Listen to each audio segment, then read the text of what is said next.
As we've mentioned, Pope Leo is the first pope from the U.S. to be elected pontiff. Certainly, it's very significant. And joining me now to talk more about this is Dr. Dan Roeber, the chair of the Catholic Studies Department at Sacred Heart University. Good afternoon. Thank you for being here. The first American pope in history. What does that really mean for all of us on the global stage, do you think? Sure. Well, it's obviously very significant and very interesting, right? There have been kind of a taboo about the idea of an American pope. What's significant about Pope Leo is he has spent most of his adult life outside of the United States, right? So he's from Chicago. He attended Villanova University, became an Augustinian friar, but he has spent a lot of his life in Latin America, in Peru, as well as in Rome as head of the Augustinians and also recently the Congregation for Bishops. So he's somebody who is from the United States and from a city with a really robust Catholic culture in Chicago. But he's somebody who's lived in various places around the world and brings that experience to bear. So it's a really interesting set of skills and experiences he brings to the papacy.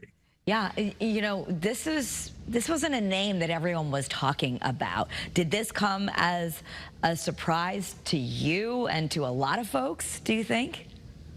So let's put it this way. He is somebody who had been on the radar last week in various discussions about who might be Pope. And one of the candidates who had been thought to be one of the kind of top contenders was Cardinal Parolin, the Secretary of State. And it was clear that Cardinal Prevost was being floated in the kind of same lane, so to speak, as Cardinal Parolin, as somebody with diplomatic and administrative experience. And so it was surprising in some sense that this man would be elected on the fourth ballot, right? He was certainly in sort of the top 10 candidates of most lists, but he wasn't in like the top 3 or 4. Okay. So for somebody to come and emerge as the Pope on the fourth ballot when they were not like one of the top 2 or 3 favorites is a little surprising, but it tells you that clearly there was support for this type of experience and somebody who was continuing the ministry of Pope Francis in a lot of ways, but not Cardinal Parolin, who had been the kind of top contender with those skills. Okay.